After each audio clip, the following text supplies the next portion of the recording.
بسم اللہ الرحمن الرحیم۔ شروع اللہ کے نام سے جو بڑا مہربان نہایت رحم والا ہے۔ تعالیٰ کی پناہ مانگتے ہیں۔ ایک بات، دوسری بات جو ہے وہ یہاں پر یہ بتانی ہے کہ اللہ تبارک و تعالی نے فرمایا کہ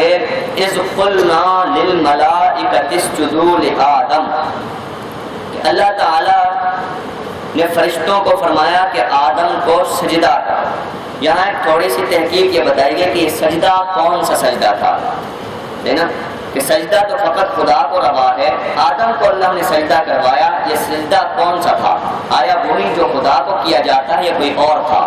تو اس کے بارے میں علماء نے یہ فرق دیا ہے کہ اللہ تعالیٰ کی بارگاہ میں جو ہم سجدہ کرتے ہیں وہ تو عبادت کی نیت سے ہوتا ہے، ٹھیک ہے، وہ ہم اس کی عبادت کرتے ہیں، مگر اللہ نے جو یہاں پر آدم کو سجدہ کیا وہ آدم کی عزت و عظمت اور تعظیم کی وجہ سے تھا، وہ عبادت کا سجدہ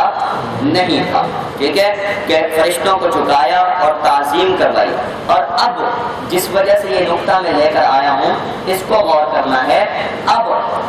ہماری اس شریعت اور ہم امت مصطفیٰ صلی اللہ علیہ وسلم کے اندر یاد رکھ لیجئے کہ سجدہ جو عزت و عظمت کے لیے کیا جاتا ہے اسے بھی منع کر دیا گیا، صحیح ہے نا، کہ پہلی شریعتوں کے اندر سجدہ تعظیمی جائز تھا کہ کسی کو عزت و عظمت دینے کے لیے آپ جھک جاتے ہیں زمین پر اور اپنا سر رکھ دیتے ہیں، تو یہ جائز تھا، اور اس میں کسی قسم کا جو ہے وہ کفر نہیں پایا جاتا تھا کہ آدم یوسف علیہ السلام کے بھائیوں نے، حتیٰ کہ والد نے جو ہے وہ آپ کو سجدہ کیا تھا، وہ سجدہ کیا تھا؟ تعظیم کا تھا۔ مگر ہماری شریعت کے اندر، امت مصطفیٰ صلی اللہ علیہ وسلم کے اندر، یہ تعظیم کی نیت سے بھی جھکنا سجدہ کرنا جائز نہیں ہے، جیسا کہ ہمارے مزارات کے اوپر اکثر کم علم لوگ یا اپنے جو ہے وہ زیادہ اس کے اندر عقیدت میں آ کے لوگ یہ کہتے ہیں کہ جی ہمارا قادری کلندری طریقہ ہے، ہم جو ہے مجذوب ہے اور یہ سارا کچھ، تو بھائی کمال یہ نہیں کہ آپ اپنے جذب میں آ کر جو شریعت کو مذاق بنا دیں، دوسروں کو اعتراض کا موقع دیں۔ صحیح جو عقیدہ ہے وہ یہ ہے کہ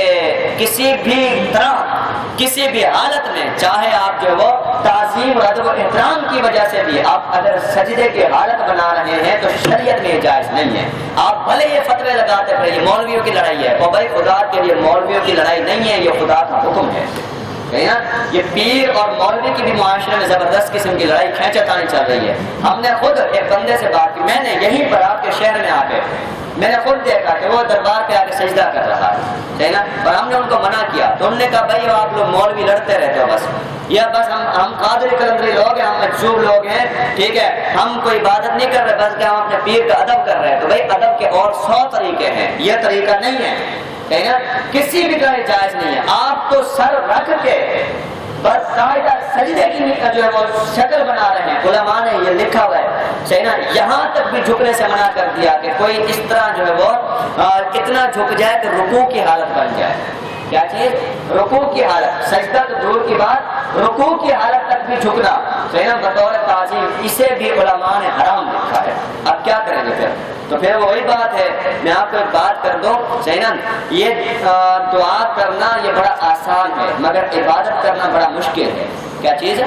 دعا کرنا آسان ہے، عبادت بڑی مشکل ہے، نا، اور اللہ نے دعا سے پہلے اسی لیے عبادت کو رکھا ہے کہ تم مجھ سے منوانا چاہتے ہو تو پہلے مجھے پوجو پھر میری بارگاہ میں آ کے مانگو۔ ہم نماز ایک نہیں پڑھتے اور عبادت چونکہ دعا آسان ہوتی ہے، ٹھیک ہے، تو مولوی صاحب سے دعائیں کروا کے اپنے مسئلے حل کروا رہے ہوتے، بھائی ایسے مسئلے کوئی نہیں حل ہوتے۔ میں آپ کو سیدھی بات بتا رہا ہوں، اگر آپ رب کے سامنے جھک نہیں سکتے، ٹھیک ہے، آپ جو ہے اس مشقت کو برداشت نہیں کر سکتے تو ہماری دعائیں بھی کوئی اثر نہیں دکھائیں گی، نہ میں آپ کو اس خوش فہمی میں رکھنا چاہتا ہوں۔ سیدھی بات یہ ہے کہ آپ کو لے کر خدا کی بارگاہ میں جانا ہے، یہ بات بتانی ہے، قرآن کے اسلوب سمجھانا ہے کہ اس مشقت کو برداشت کریں، پھر جب آپ دعا کریں گے، ٹھیک ہے، پھر جب آپ مانگیں گے اللہ تبارک و تعالیٰ سے وہ ضرور عطا فرمائے گا۔ تو مشقت ہے نا، مشقت برداشت کرنا یہ بڑی بات ہوتی ہے۔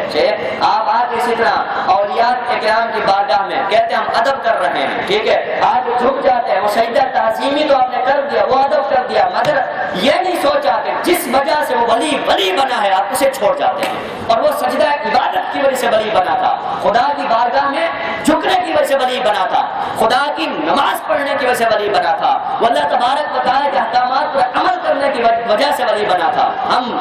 درباروں میں بیٹھ کے جس بھنگ پی کے ہے نا اور شرابیں اڑا کر ہے نا اور ہر ایک نماز کو چھوڑ کر پھر یہ کہتے ہیں کہ ہم قادری قلندری مجذوب لوگ، ٹھیک ہے نا، اور پھر اس کے بعد ہم جھک کے اپنے پیر کو منا رہے ہیں۔ حقیقت بات یہ ہے کہ ایسا بندہ جب دربار میں پہنچتا ہے ولی بھی وہاں سے ہجرت کر جاتا ہے، ولی نہیں ہوتا اسی جگہ پر۔ علماء نے لکھا ہے باقاعدہ روحانیت کی دنیا میں جب بدبودار بندہ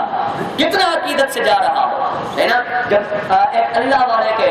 در پہ جاتا ہے تو اللہ والا وہاں اپنی قبر سے رخصت ہو جاتا ہے، وہاں اس کو فیض نہیں ملتا۔ تو اللہ کے بندوں تعظیم آپ کرو، یہ بڑا آسان طریقہ ہے، ٹھیک ہے، تعظیم کے اور کئی سارے طریقہ کار ہے، آپ انہیں اپنائیں۔ اے اللہ کے بندو اہل سنت، آپ جو ہے اس چیز کو مضبوط ہو کر تھامیں اپنے عقیدے کو، ٹھیک ہے، تاکہ دوسروں کو بلا وجہ انگلی اٹھانے کا موقع نہ ملے، اعتراض کرنے کا موقع نہ ملے۔ وہ لوگ ہمیں قبر پرست کہہ دیتے ہیں، ہمیں بت پرست کہہ دیتے ہیں، ہمیں جو ہے وہ خام خواہ ایسے، حالانکہ یہ ہمارا حصہ، ہمارے مسلک کا حصہ نہیں ہے۔ یہ پورے